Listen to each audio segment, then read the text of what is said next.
Selon le stratège républicain Brian Lanza, la restitution des territoires ukrainiens serait une question secondaire pour Donald Trump, une accusation contestée par l'équipe du prochain président américain.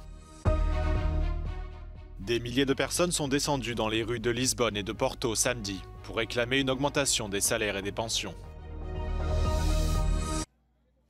Au moins 23 personnes ont été tuées ce dimanche dans une frappe israélienne. Celle-ci visait une localité chiite située dans une région majoritairement chrétienne au nord de Beyrouth, loin des bastions du Hezbollah selon le ministère de la Santé libanais.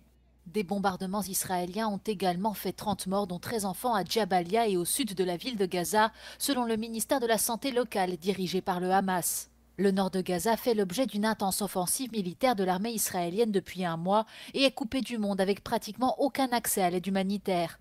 Israël n'a pas encore commenté ces attaques. L'équipe de Donald Trump rejette les accusations contre le plan du prochain président américain pour mettre fin à la guerre en Ukraine. Dans une interview accordée à la BBC, le stratège républicain Brian Lanza a affirmé que le nouveau gouvernement Trump ne considérait pas la restauration des territoires perdus comme une priorité. Mais un porte-parole du président élu affirme que Brian Lanza ne s'exprime pas au nom de Donald Trump. Lors de sa campagne électorale, le prochain président américain a affirmé qu'il mettrait fin à la guerre en Ukraine en 24 heures, sans expliquer comment. Mais Donald Trump n'a pas exclu que Kiev doive céder des territoires à Moscou pour mettre fin à la guerre. La Russie s'est emparée de la péninsule de Crimée en 2014 et a annexé 4 régions ukrainiennes en 2022, sans jamais en conserver le contrôle total. Le président ukrainien Volodymyr Zelensky a déclaré à plusieurs reprises que le retrait total des forces russes et la restitution de tous les territoires étaient indispensables à tout accord de paix.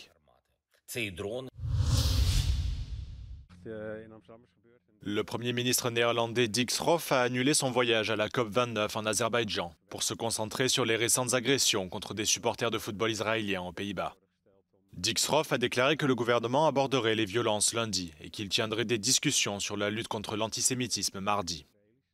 Le ministre israélien des Affaires étrangères Gideon Sa'ar est arrivé aux Pays-Bas vendredi et a proposé l'aide d'Israël dans l'enquête de police. Dick Schoof affirme que le gouvernement néerlandais fera tout ce qui est en son pouvoir pour que la communauté juive des Pays-Bas se sente en sécurité. Des violences ont éclaté à Amsterdam jeudi soir après un match de football entre l'Ajax et le Maccabi Tel Aviv. Une vidéo montre des supporters israéliens scandant des slogans anti-arabes alors qu'ils se rendaient au match. Selon le maire d'Amsterdam, des bandes de jeunes ont ensuite mené des attaques contre des supporters, suite à des appels sur les réseaux sociaux à s'en prendre au peuple juif.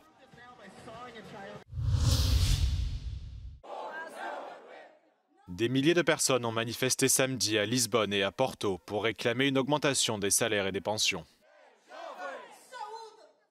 Ces protestations ont été organisées par la Confédération générale des travailleurs portugais, la plus grande fédération syndicale du pays.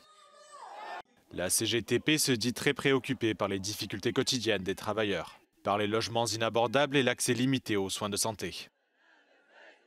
Tenho curso superior, pensava que ia ser algo diferente, que nos iam oferecer mais condições, mais oportunidades e infelizmente não foi essa a situação. Pronto, e aqui estaremos para tentar lutar por algo mais e por algo. Le salaire moyen au Portugal place le pays à la 22e position sur les 27 États membres de l'UE en termes de pouvoir d'achat, selon Eurostat. Le gouvernement portugais a récemment proposé d'augmenter le salaire minimum de 50 € par an jusqu'en 2028, ce qui le porterait à plus de 1 000 € dans 4 ans.